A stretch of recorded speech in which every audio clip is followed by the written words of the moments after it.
Hey, welcome to another edition of Games Reflect Dad, a show where I take a look at games I've added to my collection. I go through setup, playthrough, talk about who or what was the inspiration for me adding the game to my collection, and why I like it so much. Now, in today's episode, I'm going to be taking a look at my favorite adventure game because if adventure has a name, it must be Indiana Jones, right? But as you can see, I have an Indiana Jones shirt on that says Fortune and Glory because that is the game I'm going to be taking a look at today. So let's get it to the table and check it out.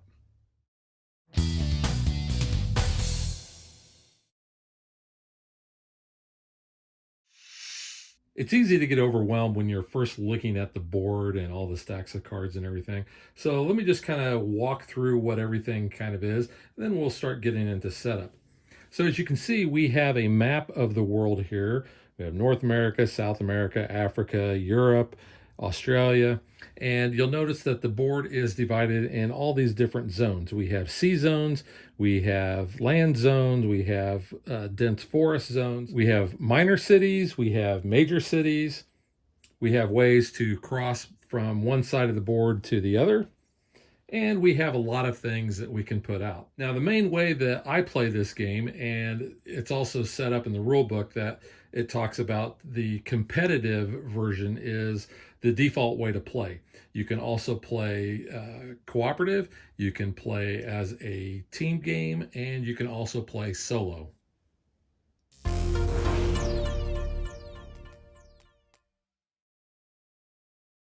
In this video, I'm only going to focus on the competitive aspect.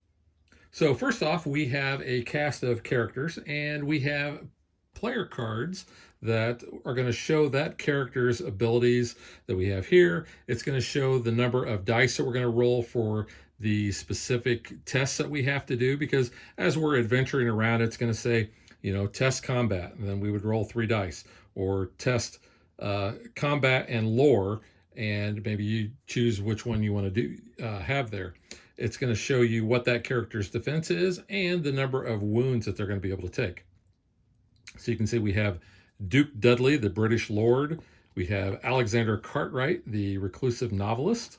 We have Jacques Moreau, the tomb robber. We have Li Ming Chen, and she is the nightclub singer. We have Shelley Hargrove, who is a race car driver. Dr. Zukov is a master of science. And we have Sharon Hunter, a daring photographer. And then my personal favorite, Jake Zane, the flying ace.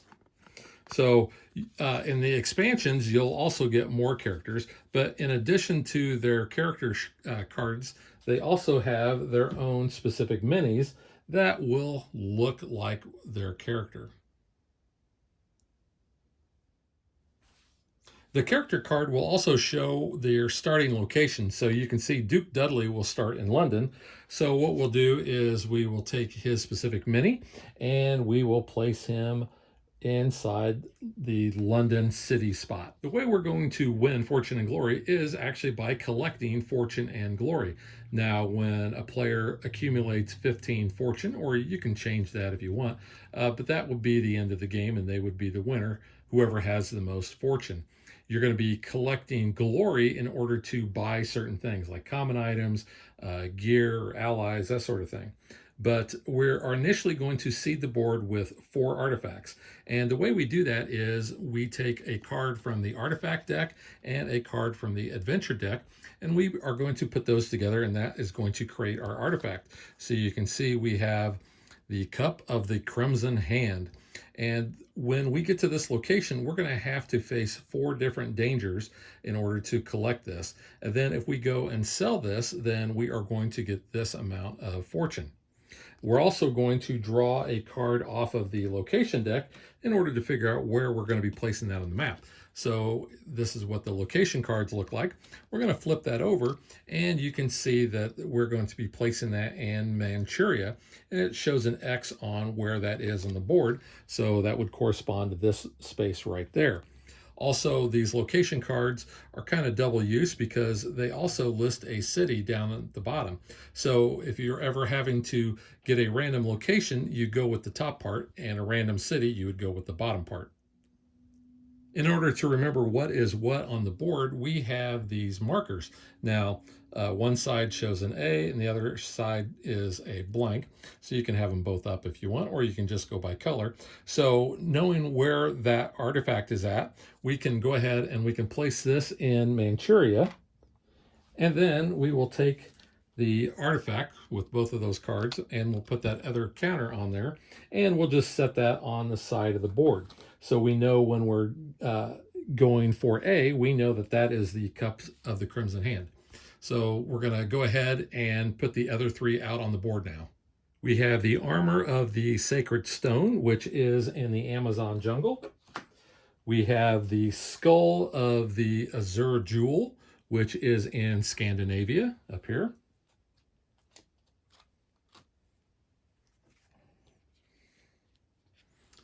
And we have the crown of the Golden Sun, which is down in India. So you can see here are the other location cards that I used in order to determine where those artifacts were going to be placed. Now, these will then go into a discard pile, and if we ever need to, we can shuffle the discard pile to come up with new locations. Now, the game also has other tokens. So if we ever want to put other ones out, or we like different colors or whatever, or we do our own house ruling, the game also comes with these extras that we can use for that. Finally, the last part of our setup is going to be placing our Zeppelin, because this is going to be moving around. It's going to be dropping off Nazi soldiers, or we might be able to sneak on and take some gold. So what we're going to do is we are going to draw one of those location cards to find out where that's going to start. And you can see we're going to start with the Zeppelin in the Serengeti. So I have already painted my Zeppelin here. So we are going to be placing that in the Serengeti, which is right here.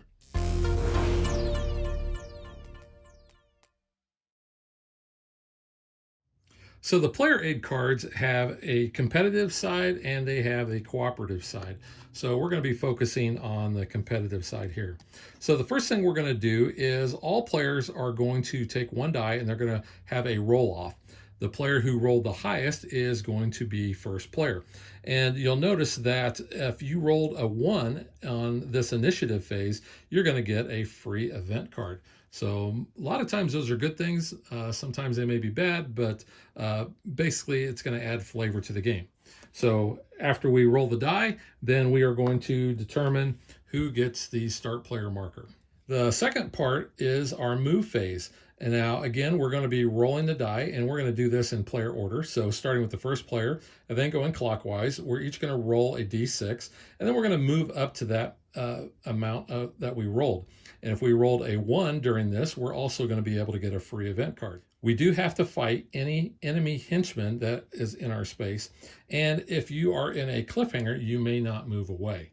Now, based on where you're at, that may determine how much space it's going to take in order to move somewhere.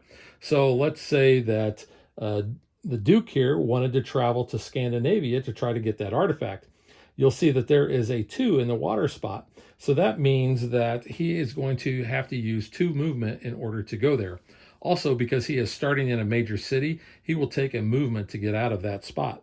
So if he rolled a 1, he would get an event card, and he would only be able to move outside of that city, basically into the greater area. Now, on a future turn, as long as he was able to roll a 3, then he could use 2 of the movement to get into the water, and then 1 to finally get into Scandinavia and start going for that artifact. Here's a really nice example from the rule book that really illustrates that movement. Now the third part is our adventure phase, and it says starting with the first player, the hero interacts with that space, either as a city or an adventure that they're in. It says heroes racing each other trade off during the dangers in an adventure. And basically what that means is if they're in the same location and they're going for the same artifact, then one player would take their turn with the trying to overcome the danger, and then the next player would go. And you do have the option of either pressing on or camping down. So that's why the turn order and kind of the racing back and forth matters. And then finally, our last part is the end phase. So that's when the Zeppelin is going to move. So what we're going to do is, again, we are going to draw a location card and find out where the Zeppelin is going. Now, in this case, he is going to go to the Great White North. So if we look at our Zeppelin card here, it's going to tell us that during the end phase of every turn, we're going to draw a random location and we're going to roll a d6 for the Zeppelin's movement. If it's going to move along the shortest path towards that location. And it says if there are multiple ways the Zeppelin could go that are equally short, then the first player gets to decide what that path will be. But once that Zeppelin is finished moving, you're going to add 1 fortune to this card here, because if you're able to sneak on board, you can try to steal some of the gold. If it ever gets to where it is, the location is, then you're going to be placing a Nazi soldier there. And then they also tell you that basically as a remembrance, note that a new random location is drawn every turn. So it doesn't wait until it gets to where it's going to go. Only if it gets to its destination will it drop off. But every turn it's going to be adding 1 gold to that. So it makes basically the Zeppelin kind of a flying Fort Knox that is very tempting for people to try to sneak on and steal the gold. So we're going to roll the die for the Zeppelin's movement, and you can see it's going to move 3 spaces. So we'll just go 1, 2, 3. Now, if we have any villains on the board, they will also adventure, and they're going to try to get those artifacts as well. So we don't want the artifacts to fall into the Nazi hands. Then we're going to check for victory, and basically, as long as a player has 15 gold, then they have to actually get back into their starting city at the end of their turn. So in our example up here, once Duke Dudley had 15 gold, he would have to get back to good old London. And then finally, we would replenish any artifacts that were found so that we're back up to having 4 on the board. As part of that adventure phase, if we are in the location where an artifact is, then we can try to overcome one of the dangers. So what we're going to do is we're going to draw most likely the bottom card of the danger deck, because the cards are double-sided, so you don't want to draw off the top because you see basically what you're getting. It says you could draw from the middle if you wanted to, but we always just draw from the bottom. But you'll see a card like this, and you'll see that this is the danger side, and it tells you what kind of danger it is. It's underground and it's a puzzle. Now, if you complete this, you can get up to 3 glory. And in order to pass this, you have to have this number of successes for one of those tests. So I can either test cunning, and I need to get basically 6, or I can roll a lore and try to get 5s. Those are my successes. So, and I have to have 2 of those. So basically I'm going to be looking at my character card to find out how many dice I'm going to be able to roll. So looking at the Duke's card here, you can see he has a cunning of 3 and a lore of 4. So in order for him to do this danger, he's going to want to roll more dice. So he's going to choose lore. So we can see that he only rolled 1 success, because this says the success has to be a 5 or a 6. Now, since he rolled 1 success, he can take one of these tokens and place it next to his player board to show that he has one of these, and roll those dice again to see if he would get another success. So he takes those 4 dice and rolls them, and this time he rolled a 5. So he did get a second success. Now he can either stop, basically camp down, and he can collect the 3 glory for being able to complete this, or he can press on and essentially try to go and face another danger in order to get that artifact. And we know that since the artifact he's going for is the skull of the Azure Jewel, he only has to complete 2 dangers in order to collect this artifact. Now let's say that he did not get those 2 and he failed. So what's going to happen is his adventure is going to end, and he's going to flip this over to the Cliffhanger side. So you can see it went from the maze of caves, and now the Cliffhanger is the menacing shadows. So on a future turn, he is going to try to basically resolve this. And you can see that if he resolves this part, he's only going to get 2 glory, where he would have gotten 3 if he would have passed this. But now he has to either do an agility test, and success is 6. He only needs 1, but his agility is 3 according to his character sheet. or he can fight. And sometimes fighting, depending on the gear that you have and your combat ability, you may be getting more dice than what that test is going to be. So if you choose to fight, and it says draw enemies card, if you do not have fire card, you only hit or fight dice rolls of 5 or 6. So there are also modifiers that affect how you roll. But then once he is able to complete this, then he will be able to go on another adventure and do another danger. The rule book really does a good job of outlining how the cliffhangers work. Now, glory is represented by these blue tokens in the game, and we have two different sizes for the fortune and the glory. We have the smaller ones, which count as 1, and then we have these larger ones that count as 5. So let's say that he was able to overcome that and he decided to stop.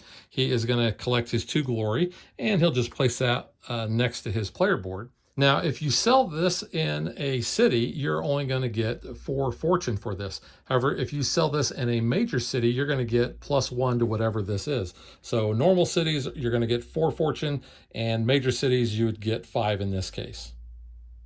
Now let's talk about how we are going to be spending that glory. Now, we have a deck of common items, and if you are in a city, then you can try to purchase these. Now, the cost is printed up in the top right, and you'll notice that we have multiple copies of certain cards. So if I want to buy this map, it's going to cost me 1 glory, and you can see what it gives you. It says it's a common gear, and this is a document.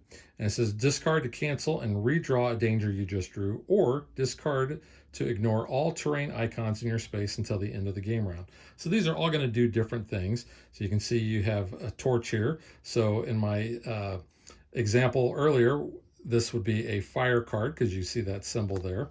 And you can see we have supplies. We have a revolver, which is going to give you +2 to combat.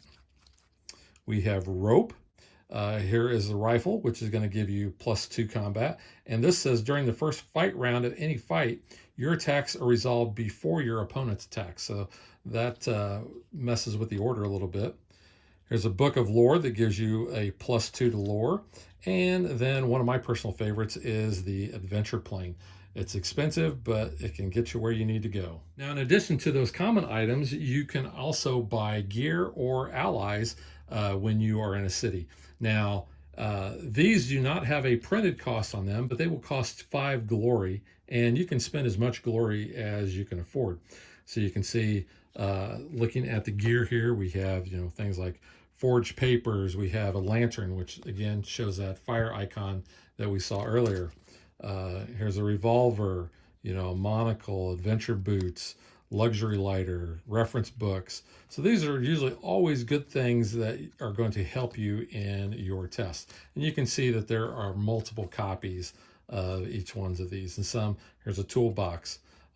Pay 2 glory to roll an extra adventure die during any test. This may be used multiple times per test. So some have multiple copies of it. Some other ones are just singles. And if we look at our allies here, you can see we have pilot, a damsel, mechanic, driver, a personal butler. We have Sam.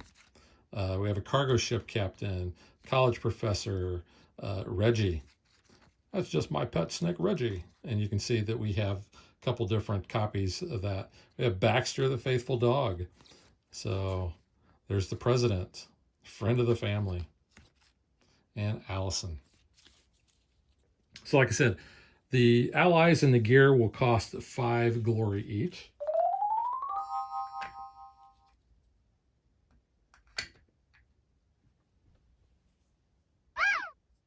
Now, if we are not where an artifact is and we want to have an encounter in the city, we have a deck of city cards here. So what we're going to do is we're going to flip over one of those. And some of these are going to be secret if they have like this symbol here. And it's going to say, you have been given a secret package to deliver to Paris. You discard while in the named city during your adventure phase to gain 6 fortune, or D6 fortune. So you would roll a die.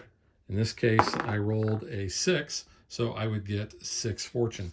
But you'll see that we have Several of those that are different with different cities on there. We have different things here. A little bit of flavor text for publicity. Immediately gain D6 glory. Followed by Nazis. So you might have some dangers that you have to take care of in the city. You know, stock up, draw a gear card, some more secret deliveries. You can have auctions. You can have just other things. And you can see, like I said, there is just a bunch of different things. And these all help to tell the story. And there's some that are multiple copies. You may fully heal. Because you don't actually die in this game. You can be KO'd. And if you're KO'd, basically you have to go back to your starting city. The rule book really does a good job of laying out the steps that you need to follow when you are KO'd. Now, there may be dangers where it will tell you to either draw from the villain deck or draw from an enemy's deck. And you'll see that we have certain named enemies, or villains, I should say. We have 3 for the Nazis, and we have 3 for the mob, because these are basically the 2 factions that are used in the cooperative or solo game. So you can see these guys have their own search and their own fight abilities. They have their own wounds and what their defense is. You can see we have the same with the gangsters as well. And then enemies are usually a little bit easier to take on, and they will grant you glory if you're able to defeat them. And it will say how many dice basically they are going to roll against you and how many wounds it takes in order to defeat them. Also, you have this escape part down here where you can do another test and get that many successes to try to escape them. But you can see we have like the Order of the Crimson Hand, we have pygmies, we have thugs, we have natives, and you can see we have multiple copies. We have mobsters, we have deadly snakes, zombies. Now, sometimes we'll have to just fight the run-of-the-mill bad guys, and we have cards for them. So just a regular Nazi soldier here, they'll have 4 fight dice, 3 wounds. They have their own escape part down here, and they'll show that they get that much glory. So we have 1 for the Nazis, we have 1 for the mobsters, and then if we flip that over, we have 1 for the Order of the Crimson Hand and 1 for zombies. I also mentioned that if you rolled a 1 during the initiative or movement phase, you would draw from the event deck. And you can see we have a big stack of cards for that. So you can see we have Attacked at Sea. And basically these are things that we're going to have to do here just to scratch. Play when a hero or enemy is about to take a wound. You get to prevent that wound. Old differences, volcanic eruption. So you can see we just have a ton of things that help basically tell the story. Some of these are good, some of them are not so good. This one, play immediately. Place a Nazi soldier into any 3 empty land spaces on the board. Limit 1 per space. So a lot of these, multiple copies of several of these. But like I said, it all helps to tell the story. And basically, you're just going to keep going through round after round until someone has collected 15 fortune and gets back to their starting city. When they do that, that is the end of the game. Now, the rule book will tell you that for your first couple of games, until you're really familiar with it, it's going to give you a list of cards from each of the different decks in order to take out. So it'll tell you to take out the Lost Temples out of the event deck. We're going to take out the Trouble in Town from the city deck. If we are playing one of the other versions where we're going to be going up against the Nazis, we take out these Nazi enemies. So you can see the Nazi commander there, 3 copies. The mob leader from the normal enemies deck, and a couple of the specific dangers. But once you are comfortable with it, then you can play with all of these cards in play. And the same with the Zeppelin. The Zeppelin is considered to be part of the advanced rules, but I don't really think it adds any complexity, so I always play with everything added in. You'll also notice on the board that we have other random mobsters and Nazi soldiers. We also have these little temples. Now, these are nice because these also will act like treasures. Now, I also want to point out too that I have painted these. Normally, they're all this green color here, but I've painted these and I've put a wash on them to make them look, more like a temple that you might find in the middle of the jungle. And just like artifacts, you're going to be able to get fortune for selling those. Temples also are part of the advanced set of rules where you can be in a temple and it will start to collapse, and you have to try to get out, or you could be KO'd, or take a number of wounds. So that's another interesting part of the game that you can add in as you are comfortable with playing. So the mobsters and the Nazis also all have their own unique minifigs. Now, these have not been painted yet, but you can see that these are red. So there are the mobster ones, and they've got really good detail. And then we also have the specific ones for the Nazis. And the rule book will tell you which one belongs to which card. Also, if you're playing with the other versions of the game, you either choose to either go up against the mob or the Nazis, and you'll see that they have their own card here, and they have their own tactics. So you're going to have a little bit different turn order that you're going to do based on the flip side of that card. It's going to show you draw villain events. So we have a whole deck of that. We also have a deck of Nazi enemies, and then like I said, depending on which one you decide to use, you're going to use one of these cards. There's also other tokens that would come out that are part of how you play that. And the Zeppelin will become a War Zeppelin. So if you flip that over, you can see we have the War Zeppelin on that side, but in the competitive game, we'll just play with this one. So that's really the high-level overview of how the game is played. Like I said, you're going to keep playing until one player has 15 fortune and they get back to their starting city. So now let's get to what I think.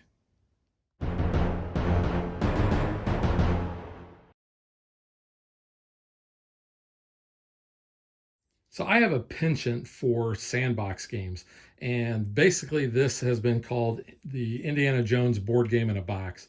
I love this game. In fact, I've loved this ever since I've learned how to play it. It can have a steeper learning curve just because there's so many different parts, but I would suggest starting with the competitive game, starting with the basic rules, where, like I said, you're not using the Zeppelin, you're not using some of the other parts of the game. And then once you get familiar, then you start adding those back in. But I think the gameplay is great. It's very similar to another one of my favorite games, which is Eldritch Horror, where it is going to be using basically tests for characters in order to overcome, the obstacles that they have to face.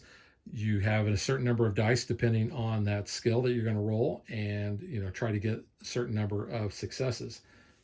I think the board looks great. The art on the cards, they're okay. Some of them look a little on the cheesier side. Some look really good. I really like the way that the Cliffhanger and Danger cards look. There's a lot of them, and I don't want to spoil everything, so I'm not really going to show those off. I'm sure they're online if you want to take a closer look at them. But I find the gameplay to be very interesting as you're moving around. You're spawning new artifacts. You're racing to try to get these before the other players and the bad guys. So there is tension that exists there. Some people may not like that you're rolling for initiative every turn. I don't think that's a bad thing. And like I said, if you roll a 1, you're going to draw an event. The movement is random. You're rolling that die, and that's how many spaces that you may be able to move.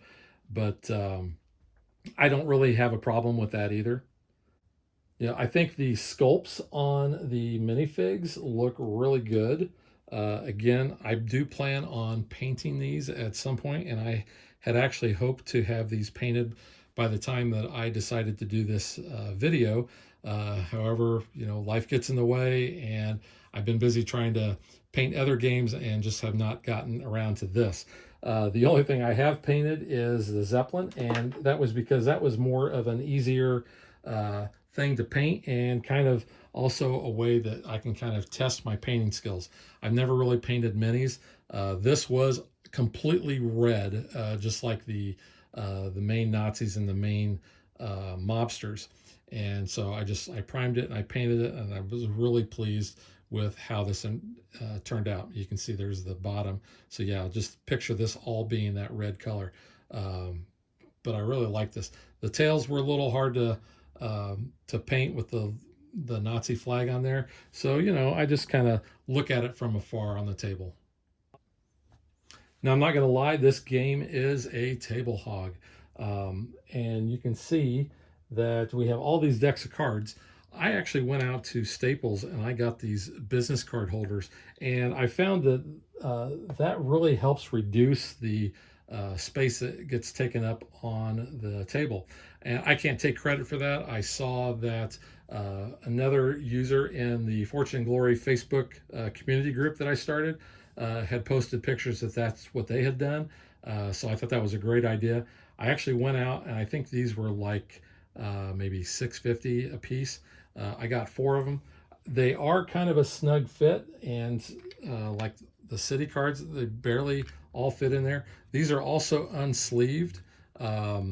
With sleeving, you're going to add some thickness, so your mileage may vary on the types of sleeves that you use and how many that you can get in there. The finish on these, they're okay. The problem is they're kind of this slick finish, and they have a tendency to have static cling, and they cling together. I did try to sleeve them when I first got the game, and the decks were just so huge that I decided that, hey, I'll live with the static part of that and not sleeve them. Actually, because once I sleeved it, I was no longer able to put them in the wells in the box. Speaking of upgrades, like I said, I had painted the Zeppelin, I painted the temples. The other thing besides that for the card holders is I really didn't care for this first place marker. So I actually bought this online, and you can see this is kind of an Indiana Jones type of coin without actually saying Indiana Jones. But this has got some heft to it. And a couple of my brothers that play this game with me actually have this too. And it's kind of funny because when the last time we played this, we all had these coins, and whoever was the first player then pulled this out of their pocket and put it down on the table so that everybody knew that that was the first player. And you can see what the back of that looks like. You might still even be able to find these online. There was a kind of a limited run, and I think I've got number 41 that they made. I have to look at my little certificate of authenticity. And then finally, the dice that come with the game, I really didn't like. It was these little green and white dice.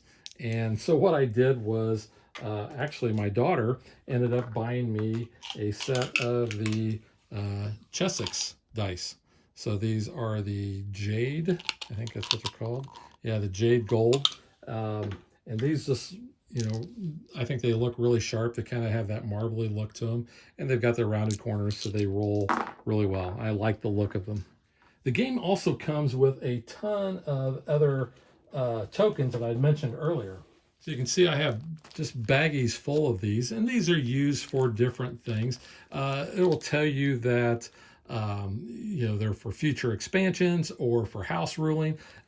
Some I think are there just so that you can mark up things, so you don't have to worry about, you know, if certain things are on the board in certain places. But other ones are kind of just generic. So if you want to make up some of your own rules, you definitely have the tokens to do that. Now, when you're playing some of the other modes, especially in solo mode, you'll get this little tracker with this little circle thing on there, so you can see how many basically fortune that the bad guys have. And then finally, the game also comes with this game soundtrack, which you can see mine is actually still in shrink. That's because I heard that this actually was not very good. And what a majority of the people that I've heard, what they do is basically they go out to Melodice. You can put Fortune and Glory in. You'll get a lot of adventure type of music, or people will just put on the soundtracks to the Indiana Jones movies, which is what I usually do. And I find that works, you know, really good and makes the game feel like you're doing that, you know, Indiana Jones type of game.